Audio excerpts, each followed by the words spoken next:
Sampai berkali-kali dia nggak mau ngedeketin bapaknya. Jadi kalau bisa dibilang, menurut gue sih ini anaknya udah punya feeling kali ya, bahwa ada sesuatu nih yang bakal terjadi, makanya dia kayak nolak kayak gitu loh.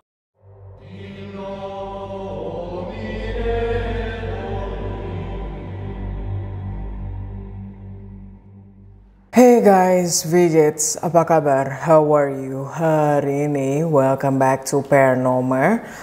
Saking karena gue cinta banget sama bangsa ini ya kan, makanya Paranormal kali ini gue membawa kasus Indonesia lagi.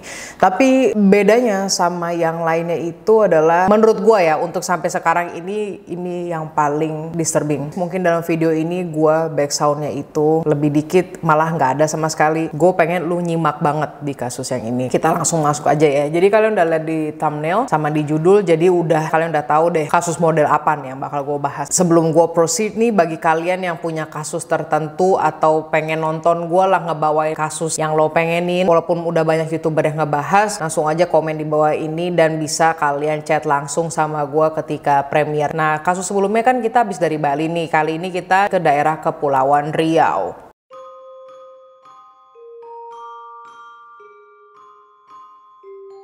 Nah, di konten sebelumnya kita kan habis dari Bali. Nah, kali ini kita berkesempatan lagi untuk jalan-jalan, tetapi di Kepulauan Riau. Di sana tinggal satu keluarga yang berisikan 3 member, yaitu adalah ayah, ibu, dan anaknya perempuan yang umurnya masih 9 tahun. Nah, anaknya ini namanya itu Fatimah, tetapi dia sama keluarga dan orang-orang sekitaran dipanggilnya Imah. Awalnya Imah ini lahir dan dibesarkan sama kedua orang tuanya. Tapi sayangnya hal itu nggak bertahan lama. Arharubi, yaitu adalah ayahnya nih, si bapak namanya tuh Arharubi, atau gue panggil Arha aja lah ya, dikenal sebagai orang yang tertutup dan galak. Saking galaknya dan gak jelasnya dia itu, kalau ada orang-orang yang melihat dia dikit doang nih, cuma kayak segelintir doang, dia bakal ngamuk-ngamuk ke lo, terus agresif tanpa sebab. Nah, kalau dari pengalamannya Pak RT lingkungan sekitar, tiap kali dia dimintain sumbangan bakal iuran keamanan kebersihan, Arharubi ini jeleknya selalu nolak dan marah-marah gak jelas gitu. Padahal kan dia bisa gitu kan, komunikasinya lebih santai, tetapi bukan Arharubi. Tetapi di lain sisi ya kan, si Arharubi ini terkadang suka nyamperin ke rumah Pak RT buat memberikan beberapa hasil tangkapannya dia. Secara gitu kan, dia ini adalah seorang nelayan tradisional di lingkungannya, dan dia juga tuh nitip pesan ke Pak RT bahwa hasil tangkapan ini tolong diberikan ke orang-orang yang belum mampu, orang-orang yang nggak mampu dan yang lebih membutuhkan. Nah, kan kedengarannya mulia gitu kan ya, walaupun dia galak, ternyata masih ada hati baiknya gitu. Tapi gimana ya gue jelasin ya, lo dengerin aja deh ceritanya, jadi lo bakal mikir 2 kali dia nih baik beneran atau gimana. Meskipun sering kedengaran suara ngomel-ngomelnya dia di dalam rumah dan berantem terus lah sama istrinya di rumah, istrinya ini ya merasa gak kuat sama kelakuannya, dan istrinya ini memutuskan buat cabut dan menggugat cerai lah sama Arharubi ini. Dan disinilah kita semua udah bisa guessing bahwa hak asuh Fatimah pun jatuh ke tangan ibunya, karena dari pengadilan aja tuh udah kelihatan gitu loh, oh ini bapaknya agresif ya, nggak bagus nih untuk menjaga anak yang umurnya masih 9 tahun. Ya udah pastilah langsung ditaruh ke ibunya. Nah, tapi ya hal ini tentu saja membuat Arharubi itu semakin temperamen dan sangat terpukul. Nah, terus selang beberapa bulan si istrinya ini sudah mempunyai pasangan baru dan nikah lagi. Tetapi setelah pernikahan kedua si istrinya ini, dia malah ngebalikin anaknya si Fatimah ke bapaknya, ke mantannya si Arharubi nih. Nah, penjelasannya di sini tuh nggak tertera banget gitu ya di beberapa artikel dan di konten, tetapi gue bakal mengambil mayoritas opini dari orang-orang, yaitu adalah kemungkinan nih suami barunya itu nggak mau gitu loh mengurus ada anak kecil 9 tahun, kayak ngapain lo mesti nurut sama gue. Dan seperti biasa, bukan seperti biasanya sih kalau gue bisa bilang tuh, kayak kebanyakan perempuan, I'm not saying semua perempuan ya, kebanyakan perempuan nggak cuma di Indonesia, in this world gitu kan, nggak bisa speak up, nggak bisa ngomong gitu kan ke suaminya, beropini aja nggak bisa, jadinya ujung-ujungnya apapun yang suaminya omong itu dia nurut-nurut aja. Termasuk disuruh ngebalikin anaknya nih yang umur masih 9 tahun ke mantan suaminya yang galak seperti itu gitu loh. Itu bukan dikonfirm dari artikel ya, itu hanyalah opini dari beberapa orang yang tahu tentang kasus ini. Gue lanjut lagi. Ya udahlah, akhirnya Fatimah nih dibalikin lagi ke bapaknya yang galak kayak gitu, tiap hari ngomel-ngomel. Nah, karena kena omelan mulu nih sama bapaknya, dan demi menjaga kewarasannya si Fatimah ini, Imah punya coping mechanism iseng bisa dibilang kayak gitulah ya, yang dimana dia itu sering keluar rumah dan bergaul lah sama anak-anak sepantarannya di lingkungannya dia itu. Nah, orang-orang dewasa sekitar pun juga mengerti lah atas kondisinya Fatimah, karena mereka tahu kelakuan bapaknya itu parah banget, yang suka ngomelin dia, teriak-teriakin tiap hari, sampai orang-orang tuh bisa mendengar dari rumahnya Arharubi ini ada teriakan-teriakan gak jelas. Nah, si Imah ini dia keluar tuh gak cuma buat main doang loh, dia ini malah rajin banget ngaji. Dan untungnya kalau masalah ngaji-ngaji gini si Arharubi tuh masih kasih ya udah deh sana deh. Dan dari sinilah si Imah dikenal sebagai anak yang baik-baik banget dan disayang sama lingkungan sekitarnya. Yes, ketika gue bilang ini tuh orang-orang tetangga tuh pada tahu Imah itu siapa dan mereka sangat care. To the point banyak tuh yang sering ngasih makan ke Imah diem-diem gitu loh. Karena mereka tahu kalau langsung ngasih makanan ke rumahnya nih, ke rumahnya Arharubi, mereka ini bakal dibentak-bentak tanpa sebab padahal niatnya baik ya kan. Nah, di balik semua ini si Pak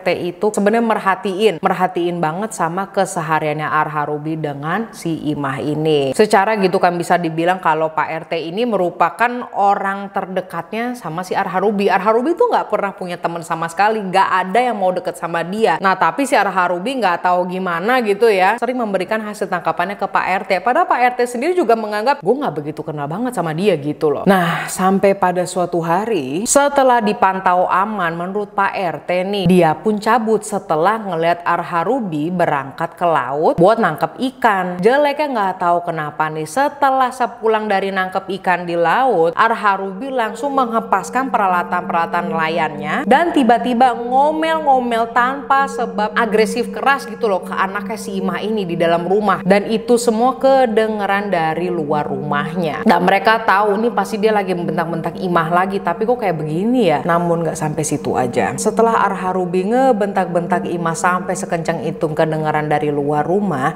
Arharubi dengan pedenya keluar rumah dengan kondisi bugil total sambil bawa-bawa sajam senjata tajam dan teriak-teriak, ini kan yang kalian mau, ini kan yang kalian mau. Nah, disinilah otomatis seluruh warga sekitar langsung berkerumunan rame-rame datang ke TKP. Dan sambil teriak-teriak gitu, Arharubi juga ngerusuh, lempar-lempar batu dan mecahin kaca-kaca mobil yang lagi parkir di dekat situ. Nah, tiap warga yang mencoba untuk mendekat dan mau nenangin dia juga malah hampir kena tebasan dari sajamnya yang dipegang sama Arharubi itu. Nah, kan serem ya, gimana coba lu nenangin orang yang lagi ngebawa gitu terus gini-gini, lo bisa kena juga. Dan disinilah warga-warga di situ pada bertanya-tanya, ini nasibnya si Imah gimana nih, dia kan dalam rumah. Udahlah Arharubi keluar telanjang, si Imah habis diapain ini kan, ngeri ya, amit-amit dah. Gak taunya tiba-tiba Arharubi terlihat lagi ngobok-ngobok karung, dia jadi sembari bawa karung juga gitu kan keluar. Dan dari karung itu dia mengeluarkan yang kelihatannya seperti organ manusia. Dan bener aja, setelah dipastikan di dalam otopsi, itu adalah hati dari anaknya, hatinya Fatimah. Ini udah parah banget sih. Warga setempat akhirnya memutuskan untuk memanggil polisi. Dengan terlibatnya polisi harusnya kan kondisi lebih terkontrol gitu kan ya. Siapa bilang polisi aja nih takut ngadepin orang sakit jiwa seperti itu. Karena masalahnya ketika polisi pada datang, bukan kayak orang sakit jiwa yang ketawa-ketawa sendiri, joget-joget sendiri terus sembari telanjang. Enggak, dia ini bener-bener masih nembas-nembasin tuh pakai sajamnya, kan serem coba. Lah polisi mau gimana? Para polisi ini lagi menghadapi orang sakit jiwa yang sangat berbahaya. Nah, with all that being said, masih ada nih senjata pamungkasnya, yaitu adalah si Pak RT. Pak RT yang digadang-gadang bisa menenangkan tantrum Bapak Arharubi ini, dengan sigap Pak RT datang bareng sama kakak laki-lakinya Arharubi. Nah, di situ sang kakak langsung nyamperin si Arha dan bilang, udahlah stop, buanglah itu senjatanya, apaan sih? Jangan begitulah. Dengan segala macam cara dan macam bujukan dan kekuatan seorang kakak, akhirnya bisa tenang dan mau menyerahkan diri. Tetapi nih dia sempat-sempatnya nih lari ke semak-semak, lalu dia mengeluarkan sesuatu lah dari semak-semak itu dan dikeluarkan potongan kepalanya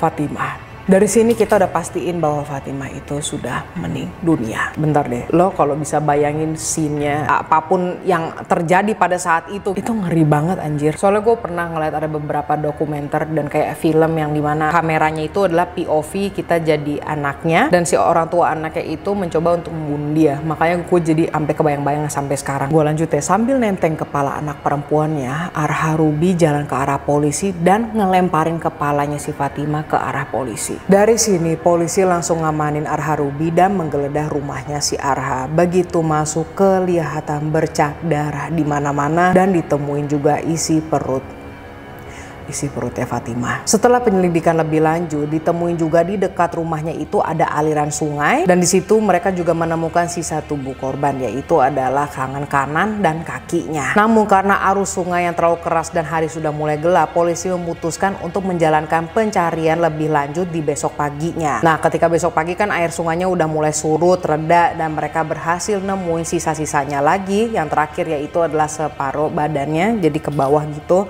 dan tangan kiri. Long story short, Bapak Ibtu Marzuki yang ditugaskan menjadi pemimpin di kasus ini mengaku hampir mundur dalam kasus ini dikarenakan beliau berkata bahwa ini adalah kasus yang paling sadis yang dia pernah dapatkan. Masalahnya ini tuh bapak sama anak sendiri dan sampai ngebongkar isi badannya tuh kayak udah nggak, sampai-sampai Pak Marzuki ini nggak bisa tidur karena masih kebayang-bayang adegan pelaku ngangkat hatinya kan, yang tadi gue bilang kan, dan nyerahin kepala korban ke polisi. Gue aja yang sebagai YouTuber cuma storytelling doang atas kejadian ini, gue kebayang-bayang juga dalam mimpi. Gue lanjut ya, dengan dibekali kesaksian dari warga-warga setempat dan mengetahui secara langsung kelakuannya si Arha Ruby ini, akhirnya polisi memutuskan untuk ngebawa pelaku ke rumah sakit jiwa di daerah Pekanbaru untuk menjalankan tes kejiwaan. Karena menurut saksi, pelaku ini mulai kena mental sejak ditinggal sama istrinya. Di situ para warga menilai kalau si pelaku ini mulai ada perubahan perilaku dan mental secara drastis. Jadi walaupun sebelumnya dia udah galak, agresif, terus semenjak ditinggal istrinya itu tuh dia tambah parah lah. Nah, dramanya nih pas di rumah sakit jiwa ya, adalah nih si pelaku ngamuk-ngamuk lagi dan teriak-teriak bilang pengen ketemu sama anak perempuan yang sampai-sampai matahin bed frame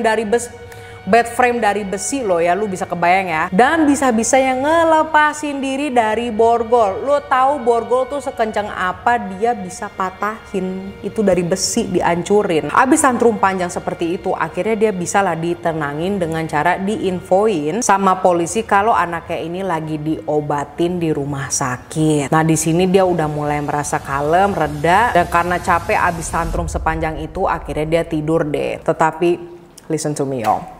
Setelah dilakukan pemeriksaan lebih lanjut ya kan, kejiwaannya seperti apa secara mendetail selama 2 minggu, hasil yang didapatkan adalah kalau si pelaku ini ternyata waras, alias dia itu nggak ada gangguan jiwa sama sekali dan very aware tuh sangat nyadar bahwa apa yang telah dia lakukan kepada anaknya. Jadi dia tadi tuh tantrum panjang sampai ngerusak bed frame, terus matahin borgol, terus nanya-nanya kayak mana anak perempuan gue. Itu cuma bohongan, itu fiksi, dia acting. Karena kalian tahu kan kalau misalnya pelaku itu benar-benar ada gangguan jiwa, jadinya tuh masa penjaranya tuh lebih dikit. Makanya banyak tuh kayak pembunuh yang kayak psikisnya terganggu, gua gila.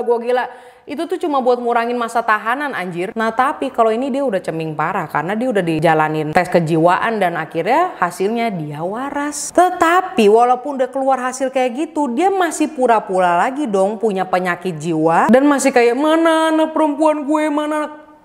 Lo udah nggak bisa bohong lagi. Anjir. Tetapi kepura-puraannya itu nggak last long, jadi nggak seterus-terusnya karena dia juga udah didesak sama polisi. Akhirnya ya mau nggak mau mengaku. Dengerin ya, setelah diinterogasi, motif pembunuhan anaknya itu dilakukan karena dia ingin Fatimah, anak perempuan satu-satunya itu, supaya masuk surga duluan dan terhindar dari kerasnya kehidupan orang susah.